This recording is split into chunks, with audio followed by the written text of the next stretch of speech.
Welcome everyone to this week's Likutey Moharan shir. Uh, Connecting myself to everybody who is here, that will come here, Bezrat Hashem, to all the neshamas and Bezrat Hashem. That's on that Rebbe's chos and the chos of everybody's ma'asim tovim. It'll subdue the innate evil in each and every one of us, and Bezrat Hashem, Kadosh Baruch Hu will have uh, big rachmanis on us, and will send down diburim chayim ka'esh Bezrat Hashem, that will be able Bezrat Hashem to be me'or the koach of the malachim, to be machnia, to get the sword from Esav, to be machnia the slanderers of the land. Bezrat Hashem will be zeich to B'chinas Eretz Yisrael, each one according to our Bechina. Hashem Yichud Kosher Baruch Hu Shkinteh. So, basically, we're holding in the middle of Sif Beis. We explained that there are two modes of gaining knowledge. One of them is sequential and consequential. It's always based on something that you have learned before, and you're sort of like putting together. You're building your new knowledge. And then we said that there is a different kind of a way, different seichel, different flow that comes to a person without any preemblems. It just flows, with a divine bounty, and you grasp the whole thing in one shot.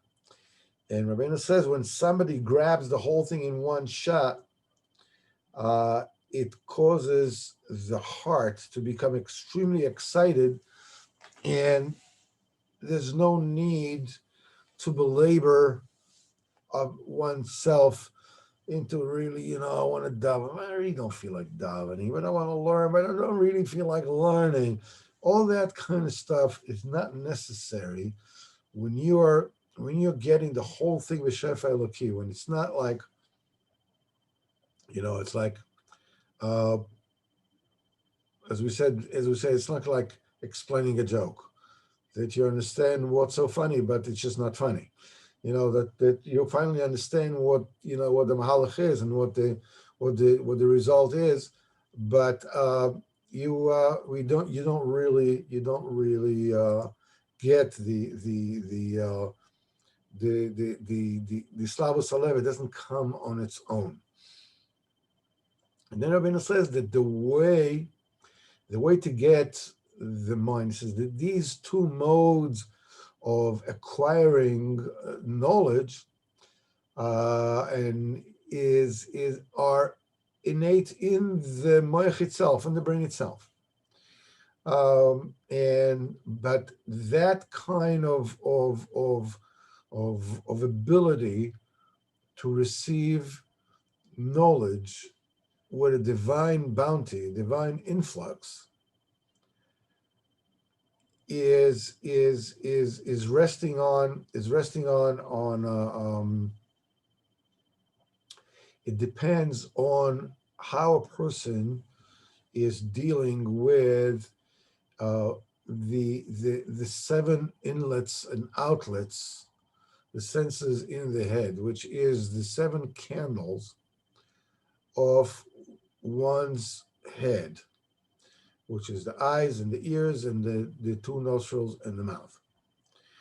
And we said that they need to be sanctified. When they are sanctified, that turns on the ability of the brain to perceive things in a divine influx and bounty, and you don't have to rely on building it up and belaboring, every step of the way. The mouth is by not saying a lie. The nose is by having Yos Shamayim. The ears is by having Emunas Chachamim. The eyes is by shining your eyes from seeing things you shouldn't see. It's very simple. So now Rabbeinu is going to explain, that each and every one of those candles is connected to the brain. And you would say, why do I need any proof to that? I know very well that my eyes are connected to my brain, and my mouth is connected to my brain, and my ears are connected to my brain, and my nose is connected to my brain. Why do I need proof for that? So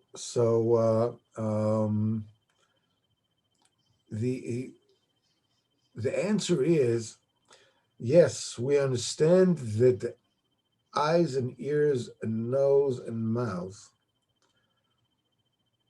are the tools that the brain uses. I mean, the mouth speaks, but it's really the brain who speaks. The nose smells, but it's the brain that smells. And the ears, they hear, but it's really the brain that hears. And the eyes see, obviously, so the eyes who see, the eyes are just the cameras. It's the brain that it really sees. So, but the connection that Rabbeinu shows here is to tell us that the connection between the brain, the relationship between the brain and the seven candles is a two-way street. That it's not just that these things, are the shikingles, the servants of the mind, but they actually actualize the mind, they influence the mind. And this Rabbeinu says, and he said, "V'zeh b'chinat." He says, these are the things that awaken the brain into a mode of receiving a shefa elokim. And he said, "V'zeh b'chinas rosh dvarcha emes," the head of the beginning of your speech is truth. The sentence is saying, Rabbeinu says in Torah Lamed Ches, that the pinnacle of dibur, of speech, is the truth. The truth, when you speak the truth, you become infused with the Kodesh Baruch Hu. But so he says here, Rosh, this alludes to the mind, to the brain. Dvarcha, this is a euphemism for the mouth. Emes means that you should stay away from saying a lie. So it tells you the mind and the mouth and the way that they interact depends on how truthful your mouth is, whatever comes out of your mouth is. If your mouth, says things that refrain from lie, what you do is you sensitize the mind to go beyond the given, beyond that which is obvious, and you're getting shefa eloki. However, a person that allows himself, to say things or behave in a way that is less than truthful, he limits the mind to dafka perceiving things in a natural way, and not b'shefa elokim. Zeh b'chinas mochan amatzel peh, because the mouth and dibur emes, they are dependent on the mind. And the second one, now we're going to the no. V'zeh reshis chochma yiras Hashem. Reshis chochma, the beginning of the chochma. This is the yira, which is the chochma, is yiras Hashem. We said before, b'aricho b'yiras Hashem. That's a euphemism for the nose. Zeh b'chinas mochan amatzel chotem. And now we're going up to the ears. Reproach the wise person and he will love you.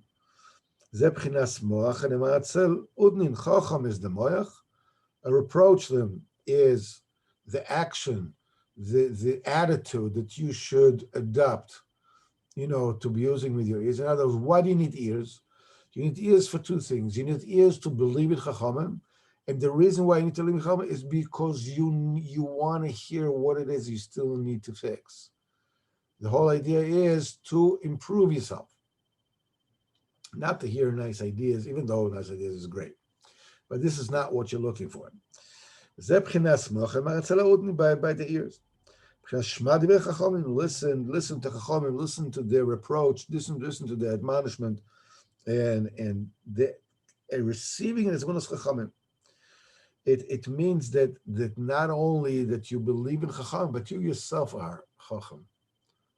Because you're looking to hear, you're not looking for things to amuse you or give you intellectual stimulation, but rather you're looking for a way to improve yourself, beruchnis.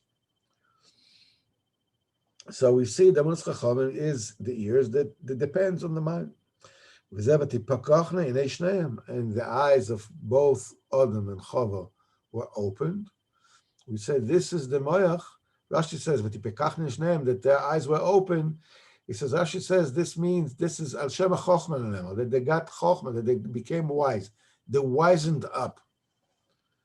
And the kasha is, why didn't they wisen up? This is after when they ate from the chet, from Etz Hadas Tovara. This is like, the most colossal mistake in the history of humanity. So how could this possibly lead to chokhmah? How could this possibly lead to the answer is, Chazal say, what does it mean that the eyes opened up? The eyes opened up, he says, they saw, what did they see? Their eyes opened up and they saw that they were stripped naked. Until then, what does it mean? They didn't realize, they were speaking to HaKadosh Baruch Hu. They were able to do a give and take with the snake. So what it means that now they realize that they were not dressed? What did they think? Well, the answer, Chazal says, no. Now they realized they had one mitzvah, not to eat from Etz Hadas, and they were stripped from it. Now they're naked they had one mitzvah, and they were stripped from that mitzvah. They're naked from mitzvahs. That now they got it. Now they're wisened up. So this is B'chinas Moach that talks about the eyes. It says, Vehen, and these are the Shiva Saneh, the 7 candles. Kiapeh, V'trei Nuk V'chutma, V'trei Neinin, and the 2 nostrils and the 2 eyes,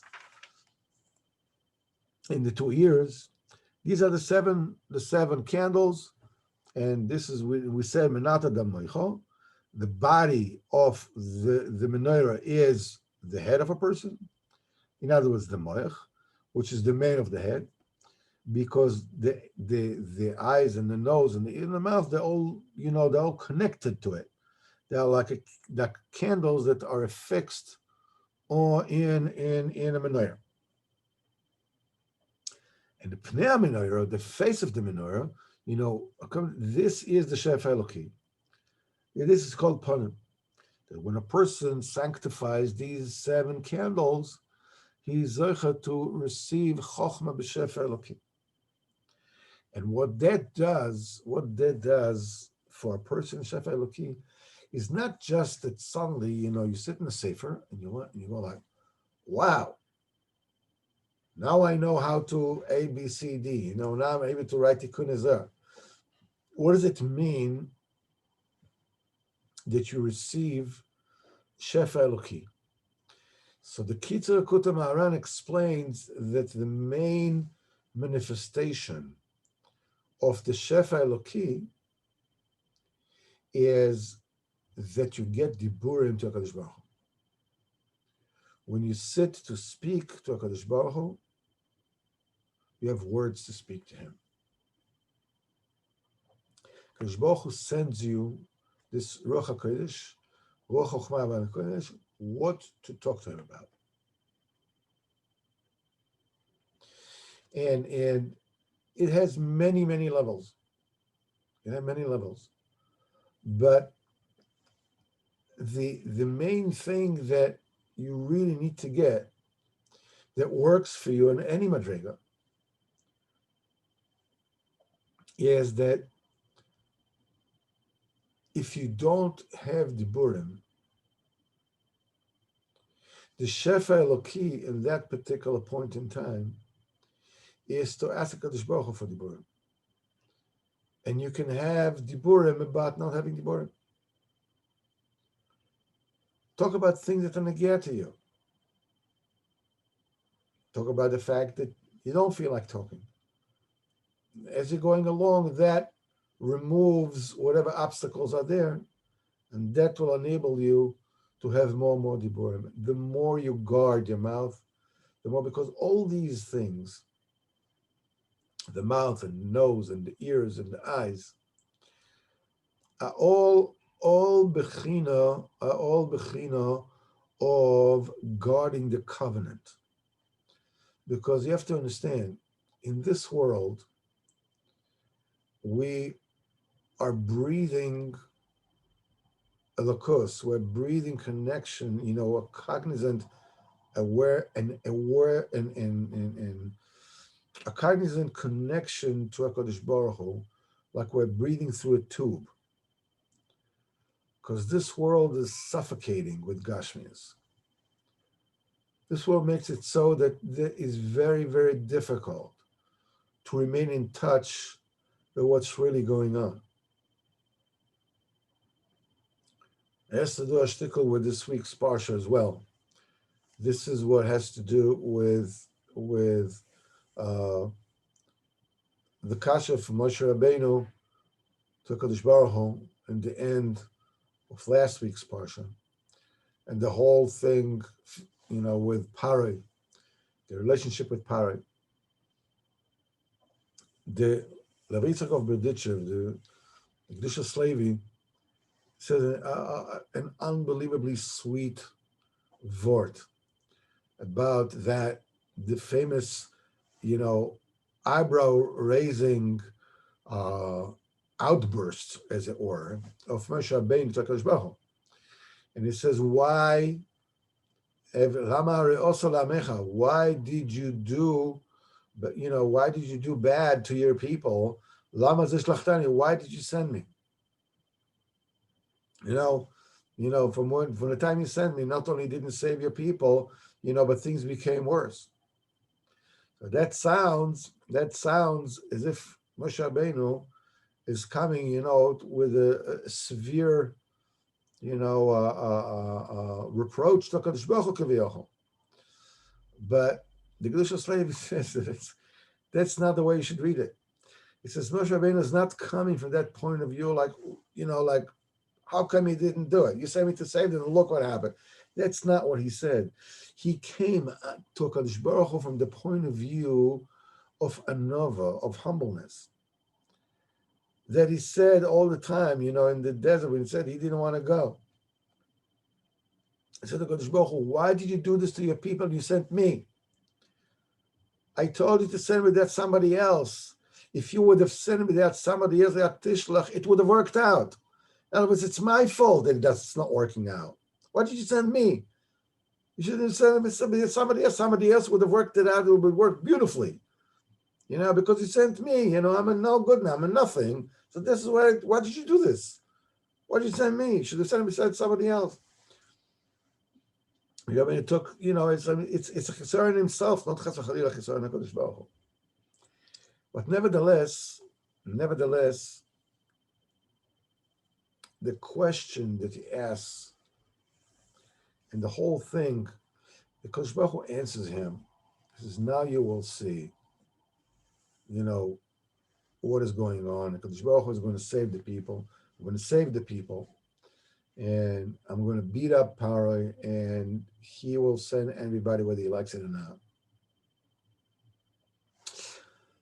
Paroi represents Olam Hazeh. Paro says, Mi Hashem, that I should listen to him. Who is he? Kadosh Baruch Hu answers, and I'm going to say, and he is going to say no, and the purpose of it, Leman Shisi Oisoisai Elo B'Kirbo, so that I can put these miracles in him. Paro says, I don't know Shem Havaya Baruch Hu. He knew Shem Elokim. Shem Havaya did not know. What he did with Shem Elokim is he separated, because Shem Elokim is the letters Aleph, Lamed, Hey, and the letter Yud Mem, right? So Parah says, Mi Hashem, I only have me. Mem Yud, that's it, that's all I have. So Hashem said, Leman Shisi Oisai Eila, Aleph, Lamed, Hey, in him to connect the me with Eila together is Elokim. You should learn. Para represents a worry about a lamentation about the past and a worry for the future, making the present an extremely confining, limiting, constricting space. Why did Paro, God Israel, make him slaves? First of all, he forgot the goodness that was done by Yosef. Forget about the past. The future, those people, listen, there's so many of them, they're going to chase us from the land, they're going to take over the country. There's a worry about the future. So he made bed presents for them. They're going to be slaves. He says, Moshe Rabbeinu, when he first came to Am Yisrael and he told them Hashem sent him to save them, they all believed. Now, afterwards, when Moshe Rabbeinu is coming back to the people and says, okay, now I'm going to beat up Paro, he says, Velos Shamu, they would not listen, they would not listen, they could not hear, they could not absorb what Moshe Rabbeinu is telling them. Means that they were constricted to the present. When a master wants to keep a slave subdued, he beats up on him and he limits his caloric intake. So he keeps him busy. That's what Parah said, Mifurish. He said, other people work very, very hard and stop, thinking about Narishkeit, go serve HaKadosh Baruch Hu.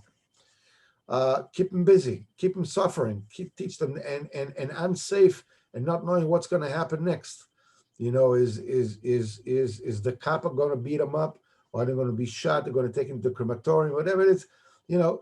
Let them keep the uncertainty. Let them keep worrying about the past. Lamenting about the past, how bad things were, and worrying about the future. Shem Havaya Baruch Hu, which Paro did not know, is Haya Hoive V'yeh. Means the past and the present and the future are all one thing. What's going on now in the present is part of a whole picture. That's the Soga Shem Havaya. Paroi limits it. Just look at the present. The past was awful. Remember what they did to you.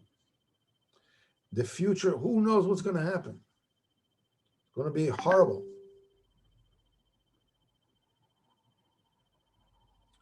But if you look at the whole thing as one thing, the past and the present, the future, you can become free. I'm sure we're not able to do that at this point in time. There were slaves to the brainwash of Pare, the name Elokim. There's nature, there's Teva, there's only now. Future, don't ask, you don't know what's going to happen. The past, no past, no future, it's just the present. The present is so precarious, you don't know what the heck is going to be. The Geula was that the past and the present and the future are all one thing. For this, Pare had to be clubbed. That block on the mindset of Am Yisrael had to be broken in such a way that one step at a time, that stranglehold on Am Yisrael is going to be broken one step at a time. So it goes from the bottom up. You have, first of all, you have blood, which is Keneged Malchus. Then you have all the seven makkos of this coming week's Pasha is all the way from Malchus all the way to Chesed. Next week are the three makkos that represents Chochma Bina Das, Kesef Chochma Bina. That's the first three spheres, all connected to the brain. So when a person does not guard the mouth, does not guard the ear, does not guard the nose, does not guard the eyes, what that does, it puts him in the crucible of the here and now. No past, future. Don't ask what can be. You don't know. The worst possible scenario. When you sanctify the seven candles, that opens your mind up to Shem Havaya Baruch Hu. This is Pnei Menorah. And you're able to get the Torah. You're able to get, before you actually break out of slavery to nature and to here and now, you're not open to actually receive the Torah. Because the Torah is a Shefa Eloki. The Torah does not depend on any kind of preemblems that we got before or since. It's just like, it's a whole new package. Moshe Rabbeinu got it. As we'll see later on, Moshe Rabbeinu got this Shefa Eloki. He represented the perfection of each one of the seven candles, the epitome of perfection of the seven candles, as we will see later. So, after we've explained that a person sanctifies his mouth and his nose and eyes and ears, he's zeichet that Shefa Eloki will enter his brain, and that inflames and excites his heart to Avodas Hashem on a constant basis. Doesn't work hard. And when that happens, a person gets the Burim Tekadosh Baruch Hu, Fadik the Burim, at all time, which is Beruach HaKodesh. Now Rabbeinu takes the whole thing one step further, and it goes into a few different manifestations of these seven candles, and he will explain what this Shefa Eloki actually is. We will understand a bit more as we go weiter. But first of all, now we're going to go into one parallel reality in which those seven candles are represented. We're holding by Seif Gimel, number 3. V'Shefa Eloki Azois, and this divine influx, intelligence, Ubchina Sukkah, which means the mitzvah of Sukkah brings down on a person this Shefa Eloki.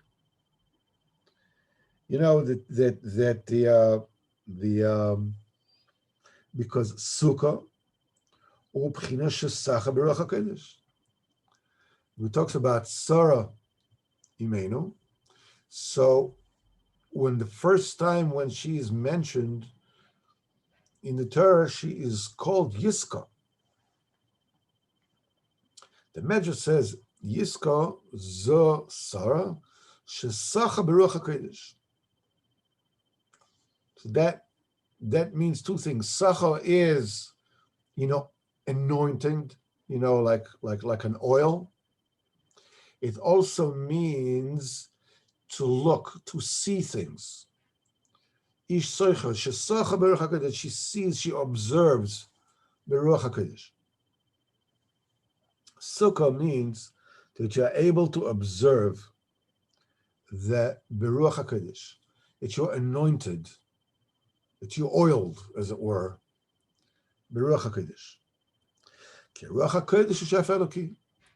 Ruach hakodesh is that divine flow, as we said. So we found here that mitzvah sukkah, a person is zoichet to shef Eloki. Okay, so we have the verbal connection over here, but what does it really have to do with the Shefa Eloki, and how does it work? So he said, the sukkah zoisi ba'al de shiva anonim. That sukkah, why do you call it sukkah? It comes through, it's because we had the 7 anona covered, the clouds of glory that surrounded us in the desert. 6 from all side and 1 before. Obviously, you have here the 7 anonim, the 7 clouds. It's obvious this is a parallel to the 7 candles. Okay, and now we're saying, there's hainu b'chinas shiva saneres kanal she'adam adam asig pnei noira hainu sukkah hainu shef Eloki. That through these 7 candles, a person attains this pnei noira. That's the shefa that comes in the sukkah, this ruach hakodesh that comes in the sukkah. Hainu sukkah hainu shef Eloki. It needs to be understood a little bit.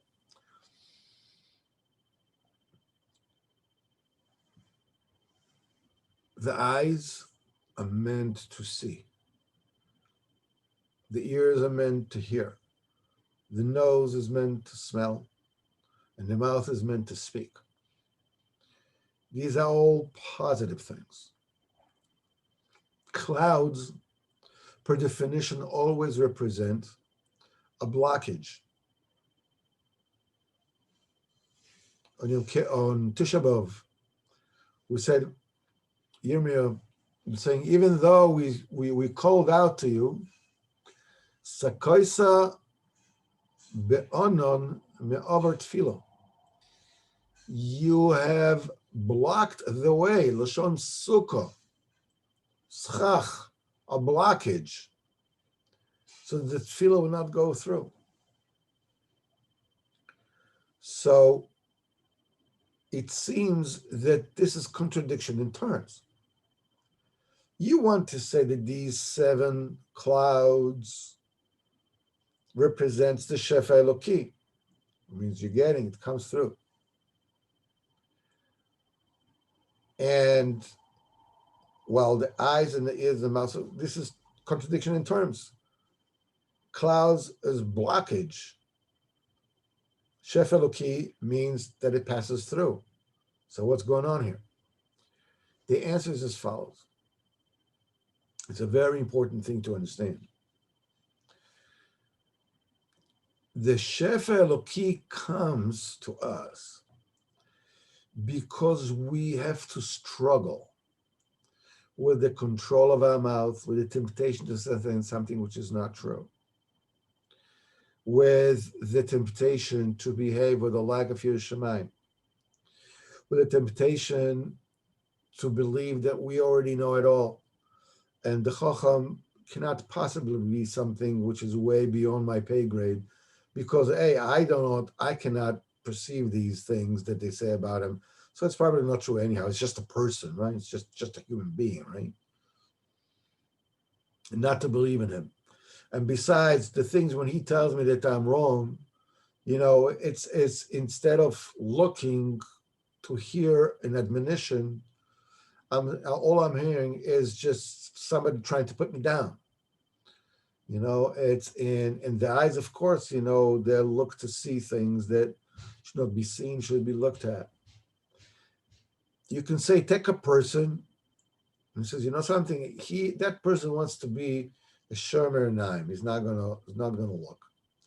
If he's gonna go to a doctor and says, something, I want you, Chas Khalila, to cut that person that wants the doctor to cut his optic nerve. That's it. Won't look, he won't look. Well, if he won't look, no more problems. Well, so that person will have Shmir Sanai Mishlemus. The answer is no. He just be blind. In order to sanctify each one of those candles, you have to go through the struggle of what? Of blocking them on your own, from following your heart's desires, from saying whatever the heck you feel like, from doing whatever it is you feel like with lack of Yirah Shamayim, for dismissing the Chachamim is irrelevant, and I wish the Rabbanim will just, keep their noses out of my business, and that kind of diburim, chas v'chalila. And the eyes to see whatever well, I'm not doing anything to anyone. I'm not doing anything. I may be married, but I ain't dead. All these kind of things, these kind of bad. You put a blockage so you control it. How do you control it? You have a certain sechel. You know what the Torah says. Midvar sheker tichok. You have to have a b'yir shamayim.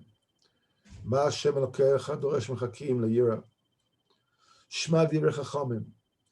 Oitzem einov mi'al berah. Somebody who closes his eyes from seeing bad. Why are you doing this? Because you're obeying a sechel that you have inside you. It tells you the mind. It tells you this is what you need to do. This is what you need to do. And by struggling with it, this is how you are zoiche to anone kovid. Oh, wait. Anone kovid, we said these are blockages. Yes. We said in Torah Aleph that the sechel eloki that comes from Shamayim is it's a light which is so great that one is unable to see. It's so great. Like you can't look at the sun. You need to have these very, very dark glasses so you should be able to look at the sun. I remember when we were kids and there was an eclipse of the sun. We wanted to see it. What we would do, we'd take a piece of broken glass, with a candle, and we blackened the glass. And then we put the blackened glass against the sun, then you can see. Because it blocks most of the light of the sun, then you're able to actually to see the solar eclipse. In order for us to get the Shefa Eloki, the Shefa Eloki has to be constricted to our pay grade, to our size, the size of our kalim. This is what Anon HaKoved do. They block the light in such a careful balance that we're able to be fed the Shefa Eloki like a baby that is fed with a bottle, just according to how much we can take. Because if you get too much, you're blinded by the light. If you don't get enough, you're not exposed to it at all. It has to be very careful. How do you actually put these Anon HaKoved in place to constrict the Shefa Eloki to a way that will nourish you, that will make you grow, that will excite your heart? In other words, it gets you to the point that you're almost not human. You're so burning with desire to HaKadosh Baruch Hu. But at the same time, you're still within your boundaries. You're still within your faculties. This is done when you are working on blocking yourself, by yourself.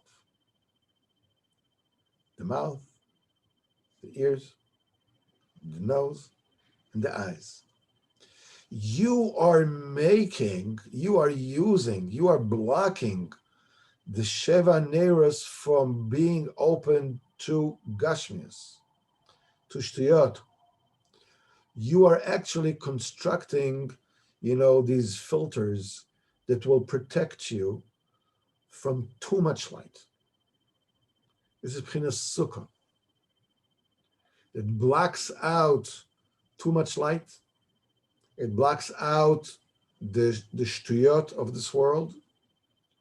Madre Nussen says that the schach specifically, that's the main part of the sukkah. The most halachas, the sukkah is basically the schach. The sukkah is Mishon schach. And schach davka comes from garbage, the psoilus. As we will see here soon. The main thing is the schach. That's the thing that you put between you and the spirit of this world.